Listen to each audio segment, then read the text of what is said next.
జగన్మోహన్ రెడ్డి బాదుడే బాదుడే కార్యక్రమంలో భాగంగా ప్రజల మీద కరెంట్ ఛార్జీలు పెంచుతా ఉన్నారు కాబట్టి దాన్ని తగ్గించడానికి మా పార్టీ పరంగా కూడా పోరాటం చేస్తా ఉన్నాం. ఏదన్నా కూడా ఇప్పుడుండే పరిస్థితుల్లో ఈ పార్టీ పరంగా పిలుపునిచ్చిన వెంటనే గ్రామాల నుంచి రైతు సోదరులు అయితేనేమి, అభిమానులు, పార్టీ కార్యకర్తలు అయితేనేమి, దాంతో పాటు టౌన్ లో ఉన్నటువంటి కౌన్సిలర్లు, సర్పంచ్లు, ఎంపీటీసీలు, పార్టీ నాయకులు, అభిమానులు, బీసీసీ, మైనార్టీలు అందరూ కూడా పాల్గొని విజయవంతం చేయడం చాలా సంతోషంగా ఉందని చెప్పేసి చెప్పడం జరుగుతూ ఉంది. ముఖ్యంగా నేను ఎక్కువ మాట్లాడిన కానీ కరెంట్ ఛార్జీలు విషయంలో చంద్రబాబు నాయుడు పార్టీ అధికారంలోకి వచ్చేకి అన్ని అబద్ధాలు చెప్పి పార్టీ అధికారంలోకి వచ్చాడు. ఆ రోజు ఏమన్నాడు కరెంట్ ఛార్జీల మీద? నేను వస్తే అధికారంలోకి వస్తే ఛార్జీలు తగ్గిస్తా అని చెప్పేసి మీతోనే మీకు సోలార్ పవర్ ఇచ్చేసి మీతోనే కొనుగోలు చేస్తా అని చెప్పేసి మీకు ఏ విధంగా కూడా కరెంట్ ఛార్జీలు పెంచడం చెప్పేసి అన్ని విధాలుగా ఆ రోజు ఆ అధికారంలోకి రావడానికి అన్ని ప్రయత్నాలు చేసిన పరిస్థితి. ఆ విధంగానే ప్రజలు నమ్మినారు. ఎందుకంటే సూపర్ 6 ఇస్తా అన్నాడు, కరెంట్ ఛార్జీలు పెంచనన్నాడు. ఏ రకంగా కూడా ఏదో వస్తాన ఆశతో ప్రజలంతా కూడా ఈరోజు చంద్రబాబు నాయుడు గెలిపించి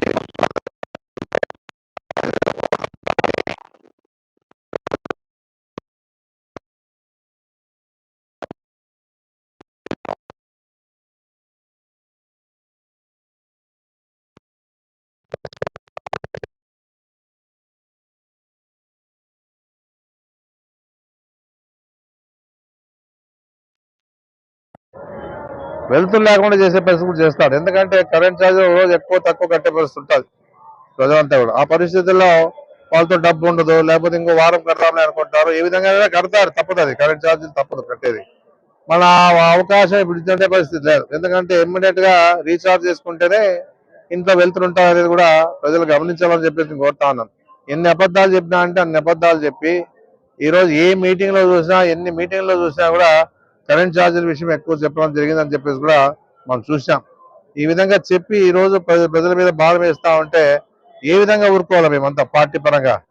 ఏదన్నా కూడా ఆ రోజులో జగన్మోహన్ రెడ్డి గారు కొద్దిగా పెంచితే అబద్ధాలు 7 సార్లు పెంచినా అని చెప్పేసి అబద్ధాలు చెప్పి నేను వస్తే ఛార్జీలు తగ్గిస్తా అని చెప్పేసి మాట్లాడే మాట కూడా ఉన్నాయి. వాళ్ళు ఈ రోజు ఏం సమాధానం చెప్తారో చంద్రబాబు చెప్పాలని చెప్పేసి కోరుతా ఉన్నాను. ఎంతసేపు ఉన్నా మీ పార్టీ అధికారంలోకి వచ్చినామంటేనే ప్రజలు మర్చిపోతాం, ఇచ్చిన హామీలు మర్చిపోతాం. ఏ రకంగా కూడా ప్రజలు గుర్తురారు.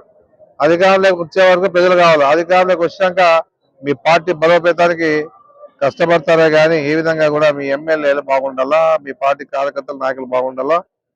అదే కాకుండా మీరు అన్ని విధాలుగా రాష్ట్రంలో ప్రజల మీద భారం వేసి ముందు పోవాలని చెప్పేసి ఆలోచన తప్ప ఇంకోటి లేదని చెప్పేసి కూడా ప్రజలు గమనించాలా. ఇది రెండోసారి అబద్ధాలు చెప్పడం. గతంలో కూడా ఆ రోజుల్లో 2014లో అబద్ధాలు చెప్పాడు. ఎందుకంటే జగన్మోహన్ రెడ్డి పార్టీ పెట్టిన తర్వాత ప్రజల అభిమానం చూస్తా ఉంటే తట్టుకోలేని పరిస్థితిలో చంద్రబాబు నాయుడు ఆ రోజుల్లో రైతులు రుణమాఫీ చేస్తామని చెప్పేసి, పొదుపు సంఘాలకు రుణమాఫీ చేస్తామని చెప్పేసి చెప్పిన పరిస్థితి ఉన్నా చేయలేని పరిస్థితి. ఆ రోజు కూడా అన్ని అబద్ధాలు చెప్పి అధికారంలోకి వచ్చాడు. రెండోసారి కూడా ఆయన 2019లో ఎన్నో రకాలుగా అబద్ధాలు చెప్పినా నమ్మలే. ఎందుకంటే జగన్మోహన్ రెడ్డి గారిని చూస్తామని చెప్పేసి ఆలోచనతోనే ప్రజలంతా జగన్మోహన్ రెడ్డి గారికి ఓటేసి మంచి మెజార్టీతో గెలిపించిన పరిస్థితి ఉంది.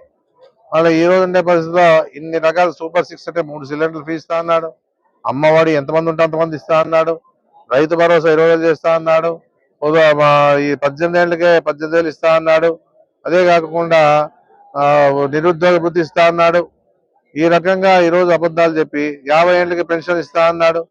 ఈ రకంగా ఈ రోజు ఉండే పరిస్థితి అబద్ధాలు చెప్పి అధికారంలోకి వచ్చిన తర్వాత ప్రజలకు బాధుడే అనే పరిస్థితి తీసుకొచ్చా అని చెప్పేసి మీరంతా గమనించాలా ప్రజలని చెప్పేసి కోరుతా ఉన్నాను.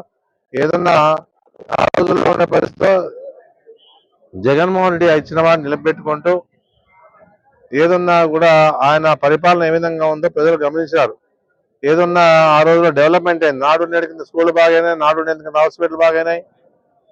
మనకు ఆధునిక డెవలప్మెంట్ భాగంగా మెడికల్ కాలేజ్ ఇచ్చాడు, డిగ్రీ కాలేజ్ ఇచ్చాడు, బైపాస్ రోడ్ ఇచ్చాడు. అన్ని విధాలుగా మన మున్సిపాలిటీ తరఫున కూడా గ్రామ జిల్లా డెవలప్ చేసాం, కాంప్లెక్స్ కట్టిస్తా ఉన్నాం. ఇక్కడ గ్రామాల్లో గడప కూడా ప్రభుత్వం ద్వారా వచ్చిన నిధులతో డెవలప్మెంట్ రోడ్లు వేసాం. మళ్ళీ ఈ రోజు ఈ రకంగా మనమంతా కూడా మన పార్టీ పరంగా ఆ రోజుల్లో చేస్తే, జగన్మోహన్ రెడ్డి ముఖ్యమంత్రిగా ఉన్నప్పుడు చేస్తే ఈ రోజు ఉండే పరిస్థితిలో ఒకటేసారి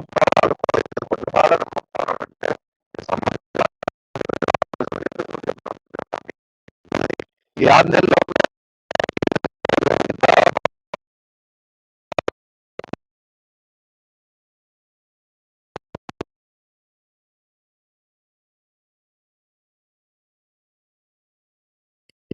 ఫీజు రియంబర్స్మెంట్ ఇచ్చేది కానీ విద్యార్థులు కానీ అమ్మఒడి కానీ ఏమీ లేని పరిస్థితి. ఎందుకంటే ఆ రోజుల్లో జగన్మోహన్ రెడ్డి ఉన్నాడనే ధైర్యంతో పేదలంతా కూడా ప్రజలు చదువుకోవాలి మా పిల్లలు అని చెప్పేసి వదిలిన పరిస్థితి. ఈ రోజు ఉండే పరిస్థితిలో ఏ రకంగా కూడా ఆలోచన చేస్తే అవి ఏమి ఈక్కోకుండా ఈ రోజు మళ్ళీ అప్పులు చేస్తూ రాష్ట్రాన్ని ముందుకు తీసుకుపోతామన్న పరిస్థితి చూస్తాం.